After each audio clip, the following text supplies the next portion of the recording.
Hey everybody, this is Matthias Hörnke, and today I wanted to talk about something that I've been thinking about over the last couple of days. So what exactly is the purpose of self-improvement? Logically, one would say, well, isn't it to improve oneself? And yeah, but is it? Imagine you're building a house, for example. Your architect knows exactly what the finished building is supposed to look like. He or she also knows what the building site looks like before the construction work even starts. And he or she knows also what work needs to be done in what order to get from point A, where you are, to point B, where you want to be. Get it? B? Anyway. I mean, think about it. In the case of the house, what would you start working on? Would you start with working on the roof? Would you start with working on the walls? Or would you maybe start with working on the foundation first? Yeah, that's right, you would start with working on the foundation, obviously. And since the architect has its plan of how to build the house, he or she knows what steps come next. Switching back to self-improvement. Most people do not have a plan. Like, literally. They have no clue what they're doing and they have no direction where to go, and thus they start working on the roof first. They do that for a little bit, and once the roof is about 10% done, they start working on the walls for a little bit. And after that, they start paving the ground for the foundation before going back to working on the roof again. And while these people will certainly argue that their lives have become less miserable since they started doing this, I would say that is not because they're making progress, because they're not making progress. It's because they're keeping themselves busy, and it's easier to ignore your problems and be distracted if you have something, I'm reluctant to say productive, if you have something to do that appears to be productive. Well, now you might be asking, but Matthias, if that makes them less miserable, what's the harm in that? The harm in that is that when their friends or family come to them for advice, they try to sell them on this path to self-improvement. They tell everyone that it's so great and so easy, and they have nothing to show for it. And you want to know why? Because they failed at step 0. Now, what is step 0? Working on the foundation? No, working on the foundation is step number 1. But before step number 1, before starting to build the house, you need to have a clear image of what the house is supposed to look like when it's done. Who do you want to be when your self-improvement is done?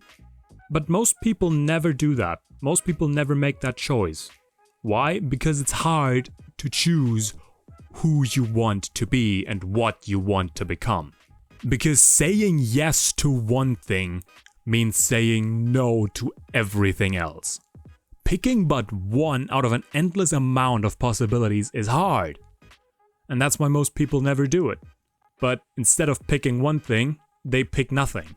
Instead of becoming that one thing, they want to keep open all the possibilities, but they never go to any of them. And since they don't really have a goal that they can work towards, they never really make any measurable progress. But it's fascinating, isn't it? That so many people out there are satisfied with just not being depressed. Tells you a lot about the world we live in. And I can't blame them. If you don't know what the other side of the fence looks like, you don't have a compelling desire to go there. If you think you are off good enough right now, why would you give it away for something that you don't know whether or not it's working? Now you might be asking, who gives this guy the right to talk like this? Because I've been in that situation. I've been pretending to make progress for way longer than I'm comfortable admitting. But luckily I found a way out of it. Here's the crux of it. How do you make a plan to get somewhere if you don't even know how to make a plan for it? How do you make a plan around step A if you don't know how to do that?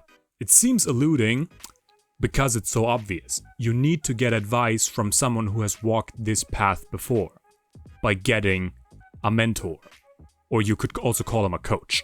There's an old saying that goes, the difference between being an amateur and being a professional is having a coach. And the first thing my coach asked me was who I wanted to become and what I'd be willing to do for that. I don't know. I said, I don't know. And after he asked me about the 20th time, and after a lot of soul searching, I said, I want to be an influencer, I want to be a coach myself eventually, and I want to hold my own seminars. That was not the first time he asked me that question. So if you don't come up with an answer immediately, guess what? You're human. That's okay. It's okay not to know what you want, because school does not teach you how to figure out what it is yet you want. That's something you need to learn. But from that point on, where I clearly stated what my goal was, my coach said, okay, now we can start working. And he keeps me on track, he holds me accountable, he calls me on my bullshit. So if you find yourself not making the progress you want to have, I advise you strongly, I beseech you, find yourself a coach. It's the difference between being an amateur and being a professional. I am currently working on a program like that, so if you would like to work with me, stay tuned, stay up to date, it's coming. But in the meantime, thank you so much for watching. Make sure you click that subscribe button and the notification icon to stay up to date. I've been Matthias Hörnke, and I hope I gave you something to think about. Speak to you soon. Bye.